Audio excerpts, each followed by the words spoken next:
G'day guys, I'm Christopher and welcome back to an art adventure. Today I'm going to take a drawing of the house that I grew up in and lived in until I was 18 years old. It's of a Queenslander home and it's done in an A4 sized Moleskine watercolor sketchbook. I'm going to paint it in watercolors. So let's go on an art adventure. So to start off, this sketch was done lightly in pencil while actually looking at the house, and then later on inked over in a fine liner. I forget what type of fine liner. I actually drew this over a year ago, but never got around to painting it. And so now I'm putting on masking fluid. The first masking fluid I tried had dried up. I guess it got destroyed in the shipping process from Japan to the US, and it's unusual because the Schmincke products are usually amazing. Certainly their watercolors are great, but this other masking fluid I had that I was trying for the first time is fantastic. It's made by Holbein and it held up really well over the journey, and it's the best masking fluid that I've actually ever tried. And so now I'm moving on to putting down the first wash. And because the masking fluid is there, I can be really pretty haphazard and just drop wet on wet paint onto wet paper. And then we'll look for the explosions of colors to happen on their own and let the watercolor do its thing. I like to try a whole range of different vivid colors.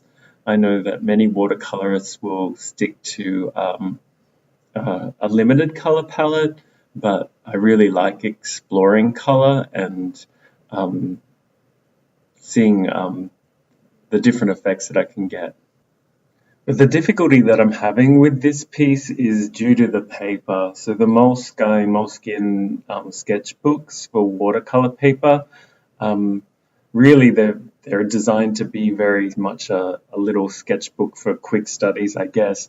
The paper quality I find is quite poor, and compared to the other options on the market, I definitely wouldn't recommend the Moleskine books except for the aesthetic of them. They look really lovely and they're nice and portable. If you do a lot of outdoor sketching, they're useful for that. But I would not recommend them if you're choosing between different kinds of watercolor paper to get. There's so many other better options out there. Most of the options that I can recommend, though, I've found in Japan, and I'm not sure how common they are in the US. The standard for most people in the US is the Arches paper, which is, of course, incredible. So I'm finding that it's difficult to build up layers on this paper. And in fact, at one point I check and I see that especially these dark shadow areas, they bleed through the paper to a sketch that I've done on the other side of Tokyo Tower, which is a real shame. I quite liked that sketch. It's still not ruined, but I would normally expect watercolor paper to hold up way better than that.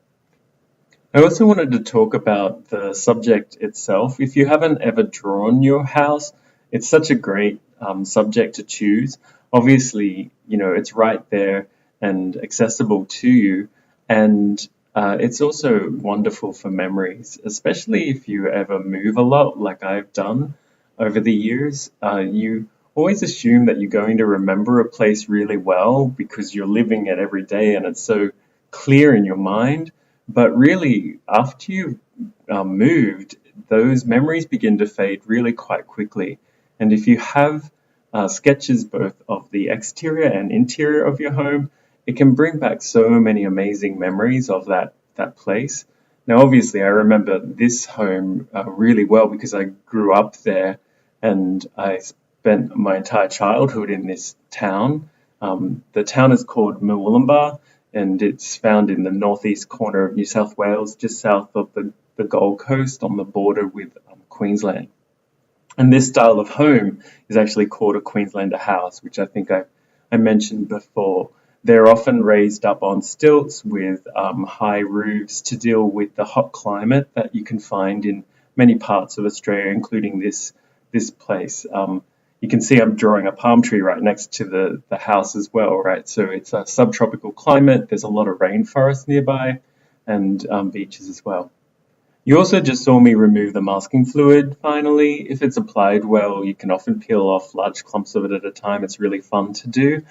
Just always make sure, of course, that it is fully dry before you start to paint. And if you have painted, make sure that the paint is fully dry before you try to remove the masking fluid. I got a little bit impatient and smeared some of my paint slightly because the paint wasn't fully dry for this subject, which doesn't really matter. This is a sketch in my sketchbook, so it's more for practice and exploring than any other thing.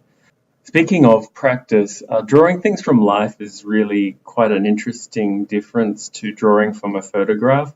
There's huge advantages in terms of being able to see the structure and move around, or the subject and move around it, and to see the light and shadow and colors far more clearly than you could from a photograph.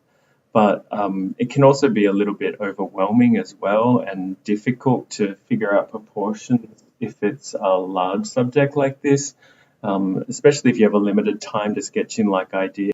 And in fact, when I look back and I'm able to compare this sketch to a photograph, I can see some real differences in terms of proportions and angles and sizes of things that are quite different from reality. And part of the reason for that is the fact that I had to do this sketch in quite a hurry. I was visiting and had a number of things that I needed to get done. And so I had a time constraint where I wasn't able to really focus on angles and sizes as carefully as I should. But part of it is also just a matter of practice, of getting used to drawing from life, particularly when it comes to an architecture subject. I haven't done that many studies where I'm trying to be quite realistic yet, but I'm certainly looking forward to doing more of them. This was a really fun exercise. And now I'm really excited by the idea of doing house portraits for clients in the future. Obviously, though, I would be taking far more care in terms of proportions and angles and all of that when I'm doing work for a client.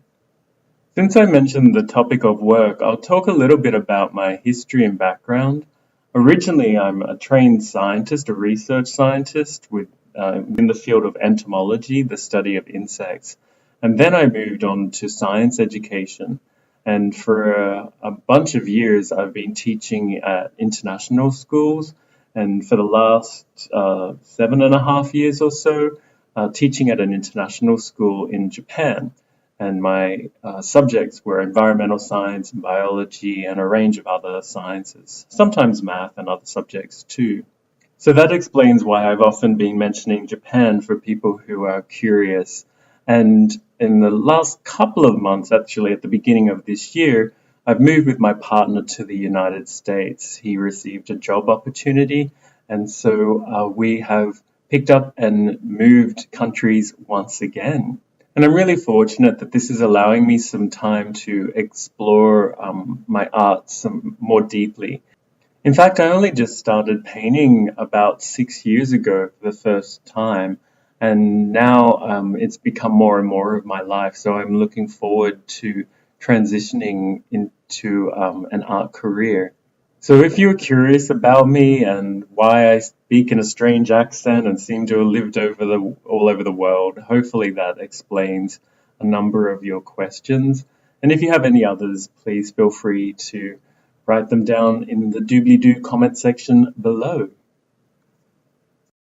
But for now, we're reaching the end of this art adventure. I'm finishing off this piece by using a dark green color pencil from Holbein. You can see that I use a number of their art materials because they're fantastic.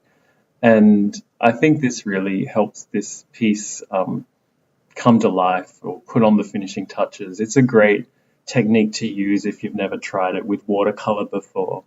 If you enjoyed this video, it would really help me out if you could like, comment, share, and subscribe. And to finish, here is my painting with a photograph of the actual house. I'll see you next time for another art adventure. Take care.